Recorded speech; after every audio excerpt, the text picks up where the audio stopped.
Good morning all of you, welcome to our YouTube channel study of science. जैसा कि हम अपना next video पढ़ चुके थे और अब हम आगे बढ़ रहे हैं। नेक्स्ट वीडियो में हमने पढ़ा था विलगित गोलीय चालक की धारिता ज्ञात करना। अब हम उसी पर कुछ क्वेश्चन करेंगे, धारिता से रिलेटेड, विभव से रिलेटेड और आवेश से रिलेटेड।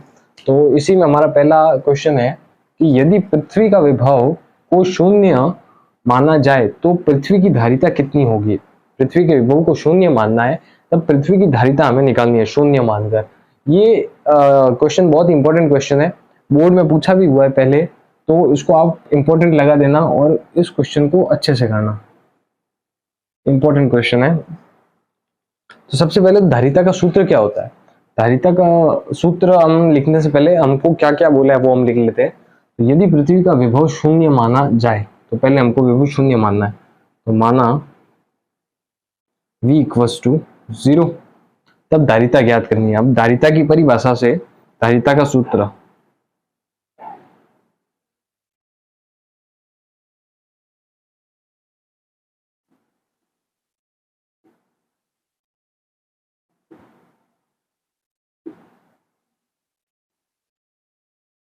धारिता का सूत्र क्या था, C equals to Q upon V, आवेश बटे विभव।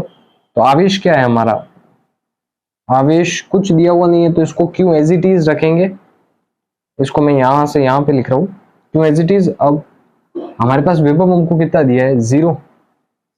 विभव हमने 0 लिख दिया। अब किसी भी चीज में किसी भी संख्या में, किसी भी अल्फाबेट में अगर 0 का भाग देते हैं, आवेश हो, कोई भी हो, मात्रक, द्रव्यमान हो, घनत्व हो, किसी में भी लंबाई चौड़ाई, किसी में भी हम अगर 0 का भाग देते हैं तो हमारे पास आंसर क्या आता है, इंफिनिटी। तो C इक्वल्स टू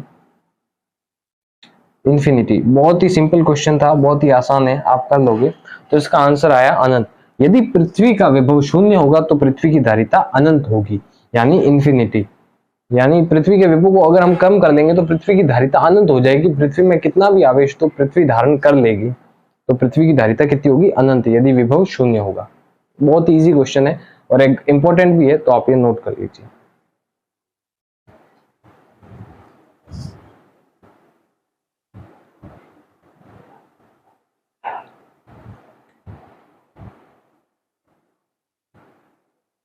हाँ, तो इसी में हमारा नेक्स्ट क्वेश्चन आता है। पहला क्वेश्चन हम कर चुके हैं जिसका आंसर हमारा इंफिनिटी आया है। सेकंड क्वेश्चन, ये भी इंपॉर्टेंट क्वेश्चन है, इसको भी इंपॉर्टेंट लगा देना। यदि पृथ्वी को गोलीय चालक माना जाए तो पृथ्वी की धारिता क्या होगी। पृथ्वी को हमें गोलीय चालक मानना है, फिर उसकी धारिता ज्ञात करनी है। तो आप जानते हैं गोलीय चालक के लिए धारिता ज्ञात करने के लिए सूत्र क्या होता है। विलगित गोलीय चालक कहे या गोलीय चालक कहे, बात एक ही है। विलगित गोलीय सूत्र दोनों में एक सा ही लगेगा। विलगित गोलीय चालक में केवल फर्क इतना होगा कि उस समय चालक अकेला होगा, और गोलीय चालक में पास में हो भी सकता है और नहीं भी हो सकता, कंफर्म नहीं है। तो हम गोलीय चालक और विलगित गोलीय चालक दोनों में फॉर्मूला एक जैसे ही लगेगा। तो हमने जो अपनी डेरिवेशन की थी नेक्स्ट, उसमें जो फॉर्मूला निकला था हमारे पास, C equals to 4 pi epsilon naught into विलगित गोलीय चालक की धारिता, 4 पाई एप्सिलॉन नॉट इंटू, मैं भूल गया, 4 pi epsilon naught into R जो रेडियस होगी, क्योंकि ये त्रिज्या पर और क्षेत्रफल पर निर्भर करता है। तो त्रिज्या ज्यादा होगी तो क्षेत्रफल भी ज्यादा होगा उसी हिसाब से। तो इसका फॉर्मूला था C equals to 4 pi epsilon naught into R. तो आर यानी त्रिज्या, त्रिज्या किसकी, उस गोलीय चालक की जिसकी हमें धारिता ज्ञात करनी है। तो हम किसकी धारिता ज्ञात कर रहे हैं, पृथ्वी की। पृथ्वी को गोलीय चालक माना है तो पृथ्वी की जो त्रिज्या होती है वो होती है 6400 किलोमीटर, 6400 किलोमीटर पृथ्वी की त्रिज्या होती है। अब इस फॉर्मूले में हमको वैल्यू रख के इसकी धारिता निकालनी है। तो सबसे पहले तो हमने ये निकाल दिया है आर, जो कि है त्रिज्या पृथ्वी की। और आपको एक फॉर्मूला पता होगा, मैंने आपको बताया था, K equals to 1 upon 4 pi epsilon naught. ये हम पहले से करते आ रहे हैं। इसको पलट दूंगा तो ये K के बराबर हो जाएगा। 4 pi epsilon naught equals to 1 upon K, 1 upon K हो गया।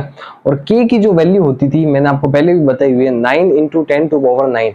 K की वैल्यू आपने पहले के वीडियो देखे होंगे तो आपको पता होगी मैंने बताया कहाँ से आती है, 9 इंटू 10 टू पावर 9, 9 इंटू 10 की घात 9, ये k की वैल्यू है।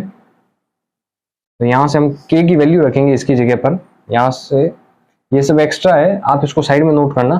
तो c इक्वल्स टू 4/एप्सिलॉन नॉट की जगह 1/k आया, और 1/k की जगह 1/9 इंटू 10 टू पावर 9। तो इस पूरे की जगह मैं ये रखूंगा 1/9 इंटू 10 की पावर 9। एप्सिलॉन नॉट इसके साथ आ गया। अब बचा हमारा r। r की जो वैल्यू होगी क्या होगी, r की जो वैल्यू है हम निकाल चुके हैं 6400 किलोमीटर, 6400 किलोमीटर आ गया। अब इसको सॉल्व करना है, तो आप इसको ट्राई कीजिए सॉल्व करने का, तब तक मैं आता हूं।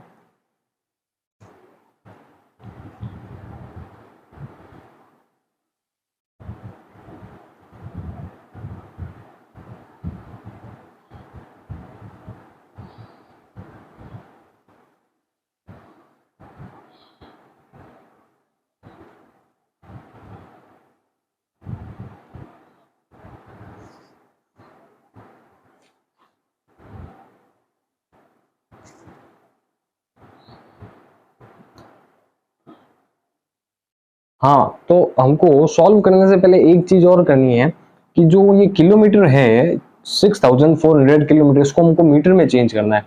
और मीटर में चेंज करने के लिए हम मल्टीप्लाई कराएंगे, किससे मल्टीप्लाई करवाएंगे, 1000 से।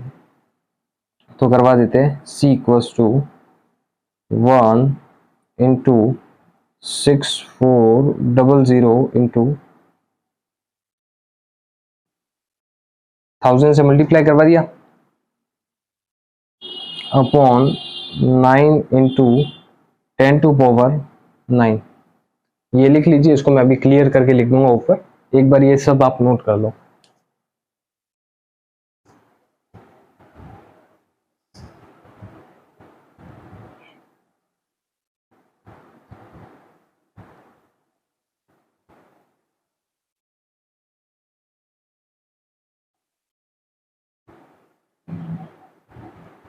हाँ, तो हम यहाँ तक हमारा क्वेश्चन कर चुके थे।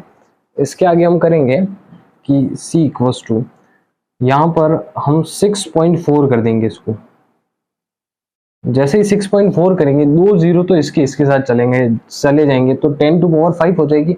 और पॉइंट लगाया मतलब एक जीरो और ऐड किया है, तो वो एक जीरो और ऐड करेंगे तो कितना आएगा, इंटू 10 टू पावर 6 आ गया, अपॉन 9 इंटू 10 टू पावर 9। अब इसको सॉल्व करना है। अब 6.4 को डिवाइड करेंगे 9 से, तो आप करके देख लेना, आंसर आएगा 0.711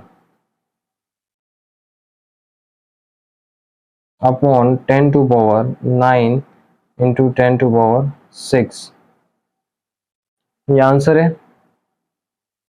अब इन पावर्स को काट देंगे तो हमारे पास बचेगा 0.711 c equals to 0.711 into 10 to power, अब ये पावर यहाँ पे प्लस है, ऊपर जाएगी तो माइनस हो जाएगी, तो 6 माइनस 9 तो -3, 10 टू पावर -3।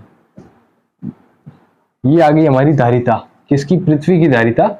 यदि पृथ्वी को गोलीय चालक माना जाए तो पृथ्वी की धारिता इतनी होगी। और पीछे हम मात्रक लगाएंगे। मात्रक क्या होता है धारिता का, फेरड, जिसको हम f से दर्शाते हैं। तो धारिता होगी c equals to 0.711 into 10 to power -3 f यानी फेरड। ओके, तो ये हमारे 2 क्वेश्चन थे, 2 क्वेश्चन हो चुके। इसके बाद हम अगली क्लास में पढ़ेंगे। तो जुड़े रहिए हमारे यूट्यूब चैनल के साथ, स्टडी ऑफ साइंस। हमारे वीडियोस को लाइक कीजिए, वीडियोस को शेयर कीजिए, और आपको कुछ भी समझ में नहीं आता तो कमेंट कीजिए, हम आपको और अच्छे से समझाएंगे। Thank you, all the best.